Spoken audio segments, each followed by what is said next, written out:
ప్రియులారా, బాగున్నారా? దేవుని వాక్యాన్ని క్రమంగా చదువుతున్నారా? ప్రార్థించుచున్నారా? నేటి ధ్యాన వాక్యము యోబు గ్రంథం 23వ అధ్యాయము 10వ వచనం. నేను నడుచు మార్గము ఆయనకు తెలియను, ఆయన నన్ను శోధించిన తరువాత నేను సువర్ణము వలె కనబడుదును. భక్తుడు తన శ్రమలో వేదనలో ఈ గొప్ప మాటలను పలుకుచూ ఉన్నాడు. నేను నడిచేటువంటి మార్గము నా దేవునికే తెలుసు అని. భక్తుడు ఎన్నో శోధనలను, అవమానములను భరించేటువంటి దినాలవి.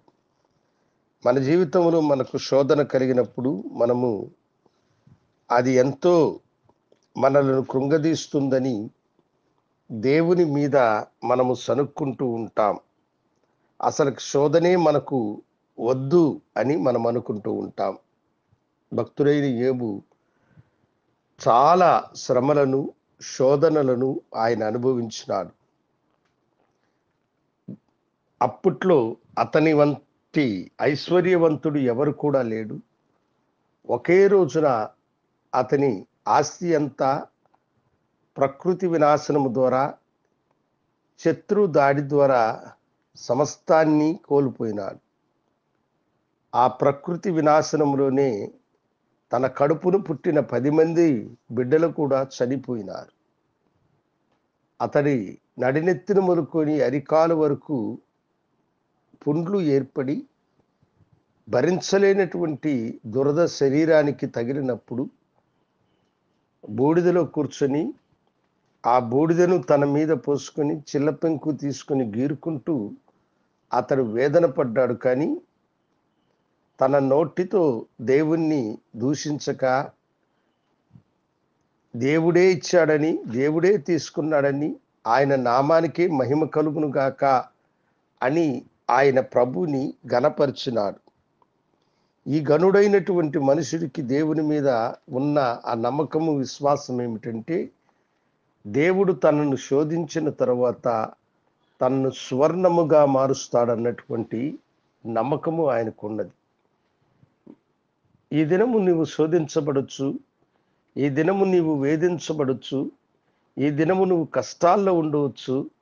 అయితే ఈ కష్టాలలో, ఈ శ్రమలలో, ఈ శోధనలో నీవు నిలిచి ఉన్నప్పుడు నువ్వు స్వర్ణముగా మారుతావని భక్తుడు ఇక్కడ తెలియచేస్తూ ఉన్నాడు.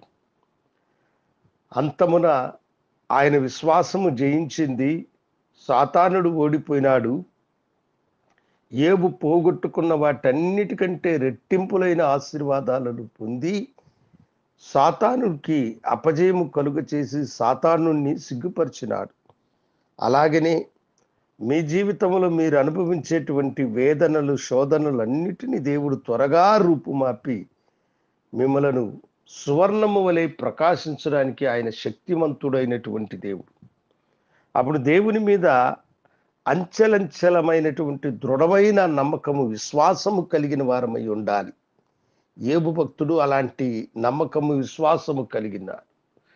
నేను వెళ్ళే మార్గము నా దేవునికి తెలుసు, ఆయన నన్ను శోధించిన తర్వాత సువర్ణం వలె మారుస్తాడని.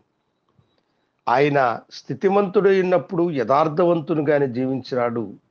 అతడు శ్రమలలోనూ దేవునికి నమ్మకమైన వాడుగా జీవించినాడు. మనము జీవితాంతము దేవునికి నమ్మకమైన వారిగా జీవించుదాం. దేవుని ప్రేమకు పాత్రులముగా ఉందాం. మీ శ్రమలలో, మీ అవమానములలో, మీ ఇరుగు పొరుగు వారి మధ్య మీరు అనుభవించేటువంటి మనక్షోభలను దేవుడు త్వరగా తీసివేసి తన కృపను మీకు అనుగ్రహించినట్లుగా ప్రార్థించుదాం. మహాగరుడా, అవును నాయన, మీరు శోధించిన తర్వాత మమ్మల్ని సువర్ణముగా మారుస్తారన్న నీ గొప్ప వాగ్దానం బట్టి నీకు వందనాలు. బిడ్డలను దీవించి ఆశీర్వదించి వారి నిందను తొలగించి ఆనందింపచేయమని యేసు నామమున అడిగి వేడుకొంచున్నాము తండ్రి, ఆమేన్. శుభోదయం.